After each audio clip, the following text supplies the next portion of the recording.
On vous a menti sur la discipline. La discipline, ça peut ruiner vos projets de vie. Je vais t'expliquer pourquoi dans cette vidéo et surtout comment faire pour pas que ça arrive. Donc moi, c'est Lucas, je suis coach en changement de vie. J'ai été formé à la Paradox School, donc une prestigieuse école en coaching profond. Et maintenant que les présentations sont finies, on va attaquer. Alors pour commencer, je te présente Achille, un de mes chiens, et Rock derrière, un autre de mes crapauds que tu vas voir arriver dans la vidéo. Alors pourquoi je dis que la discipline, ça peut ruiner tes projets de vie? Parce qu'en fait, on a tendance à faire croire que la discipline, c'est une boussole. Plus tu mets de la rigueur et de la discipline, plus tu vas te trouver. En réalité, c'est faux. La discipline est un amplificateur. C'est-à-dire que si tu vas dans la mauvaise direction, ça va amplifier la mauvaise direction. Donc, ce n'est pas une boussole. Si tu roules à 180 avec ta Ferrari, mais que ta route t'emmène à l'inverse, à l'opposé de là où tu dois être, ça va t'amener encore plus vite à l'opposé de là où tu dois être. Tu vois ce que je veux dire? Ça amplifie l'erreur. Donc, la discipline n'est pas une mauvaise chose. C'est un amplificateur, c'est un outil. Si tu amplifies la bonne direction, tu vas accélérer dans la bonne direction, c'est génial. Si par contre, tu amplifies, tu forces dans le mauvais sens, à ce moment-là, ça va t'éloigner encore plus de là où tu dois être et de ce que tu veux vraiment. Donc la question, c'est pas quelle est la prochaine méthode qui va me rendre plus discipliné. C'est plutôt comment je fais pour savoir si je suis dans la bonne direction. Et après, on parlera de discipline. Comment faire pour se structurer, etc., etc. Donc là, je vais t'envoyer 2 axes de travail. Le premier, ça va être un enchaînement de 3 questions. Première question ultra puissante. Si personne ne te jugeait, ni tes parents, ni ta copine, ni la société, ni tes amis, ni la version de toi que tu fantasmes, est-ce que la vie que tu mènes aujourd'hui, tu la mènerais aussi dans 5 ans? Est-ce que la vie que tu mènes aujourd'hui, tu continuerais à la vivre dans 5 ans? Donc là, je te laisse processer là-dessus. C'est une question vraiment, pose-toi là sérieusement. Mets-toi dans le calme et pose-toi cette question. Deuxième question. Si personne ne te jugeait, qu'est-ce que tu enlèverais dans ta vie dès aujourd'hui? Dernière question. Si personne ne te jugeait, qu'est-ce que tu ferais enfin que tu ne t'es jamais accordé le droit de faire parce que tu avais peur de décevoir les autres? Qu'est-ce que tu ferais enfin aujourd'hui? Qu'est-ce que tu t'autoriserais à faire enfin aujourd'hui que tu ne t'es jamais autorisé à faire parce que tu avais peur de décevoir les autres? Donc voilà le premier axe de travail. Donc encore une fois, la discipline n'est pas une mauvaise chose si elle est dans le bon sens, si elle est utilisée comme un outil dans le bon sens. Tu as trouvé ta direction, tu es sûr de toi ou quasiment, on n'est jamais vraiment sûr, mais bon, tu es plutôt sûr de toi et à ce moment-là, tu accélères, tu mets un coup d'accélérateur avec la discipline, avec la rigueur.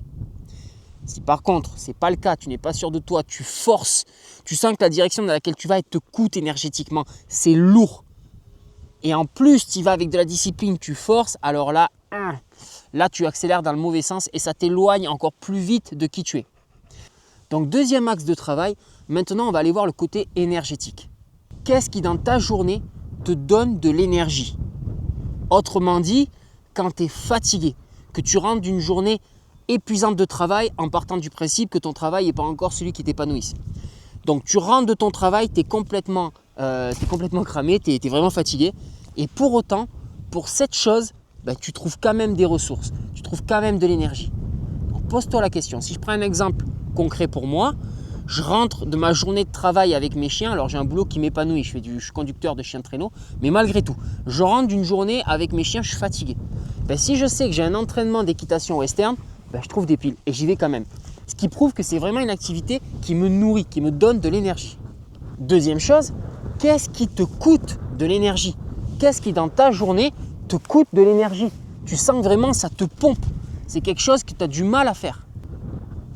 Qu'est-ce qui te vampirise? Qu'est-ce qui te pompe de l'énergie? Qu'est-ce que tu fais avec la volonté, sachant que la volonté, ce n'est pas une ressource qui est inépuisable. Et plus tu vas aller taper dans la volonté, plus ton cerveau, tu le contrains à faire quelque chose qui n'est pas fait pour lui, enfin qui n'est pas fait pour ton âme en tout cas, plus lui après il va te renvoyer dans des comportements un peu addictifs, un peu compulsifs pour compenser, pour s'apporter de la récompense d'avoir fait quelque chose qui n'est pas fait pour toi et de l'avoir fait quand même avec la volonté. Bon, parenthèse finie. Donc, qu'est-ce qui dans ta journée te vampirise, te coûte de l'énergie? Identifie-le. Et à ce moment-là, tu as grand intérêt à rajouter un peu plus de ce qui te nourrit, ce qui te donne de l'énergie et à enlever un peu de ce qui t'en prend. Pour savoir si c'est dans la bonne direction, tu peux te demander aussi où est-ce que j'engage de l'argent. Donc là où tu vas engager de l'argent, c'est certainement quelque chose qui est important pour toi.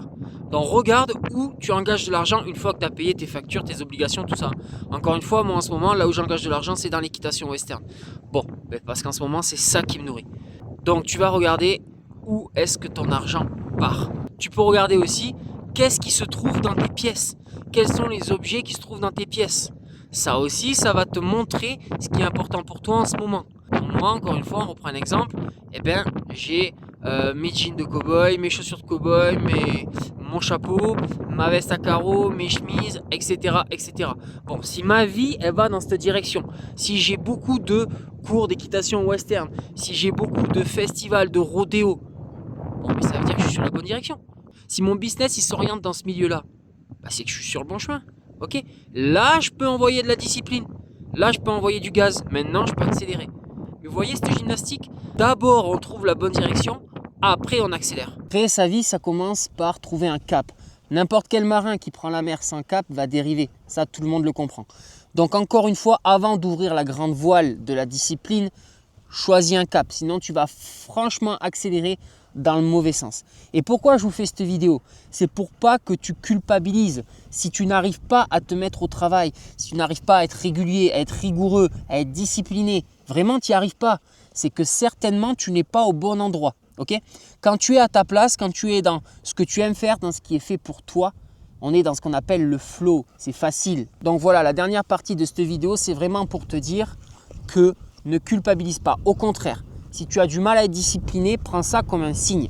Il y a quelque chose dans ta vie qui ne te nourrit pas. La chose pour laquelle tu manques de discipline, c'est certainement quelque chose qui ne te nourrit pas, qui n'est pas fait pour toi, pour ton être profond, pour ce qu'il y a à l'intérieur. Le but, ça va être vraiment d'essayer d'entendre ce qu'on a à l'intérieur, notre GPS intérieur, notre intelligence profonde, notre âme, tu l'appelles comme tu veux. Pour ça, il faut calmer le bruit mental. Donc, il y a plusieurs façons de faire. Si on en prenait juste 2 comme ça, très concrètes, moins de stimulation toute la journée. Les réseaux, les médias, les podcasts, les films, les séries. Tu es tout le temps stimulé. Donc, moins de stimulation. Calme ton mental. Plus tu calmes la mer, plus tu la lisses, plus tu vas voir la bulle qui remonte du fond et qui va éclore à la surface. Si tu es tout le temps avec des vagues et des vagues et des vagues, la bulle elle peut remonter, tu ne verras rien. Okay? Donc, calme ton mental. Donc, première chose, descends les stimulations dans la journée. Accorde-toi des temps de calme. Donc, deuxième chose, accorde-toi des temps de calme. Tu te poses en nature, dans le calme, sans musique, introspection, tu vois. Tu essayes de mettre une question en fond, une question importante pour toi et tu te laisses processer comme ça. Bref, il te faut du calme. Tu conduis sans musique. Tu t'accordes une demi-heure de conduite. Quand tu vas faire tes courses, tu ne mets pas la musique. Tu restes là avec toi-même. Tu restes tout seul avec toi-même. Accorde-toi du calme. Bon, j'ai un petit peu dérivé encore une fois, mais ne vous flagellez pas. Si vous n'arrivez pas à être discipliné, c'est que certainement ça ne vous nourrit pas. Et comment on fait pour trouver les choses qui nous nourrissent? Je vous ai posé donc un ensemble de questions, répondez-y et on va essayer petit à petit d'écouter ce qu'on a à l'intérieur de nous en calmant encore une fois le bruit extérieur. Allez, c'est tout pour moi pour aujourd'hui. Allez, c'est tout pour moi pour aujourd'hui et pour Rock et Achille. Je vous dis à une prochaine fois. C'était Lucas. N'hésite pas à liker, partager, booster, fais tout ce que tu peux. Ciao les gars.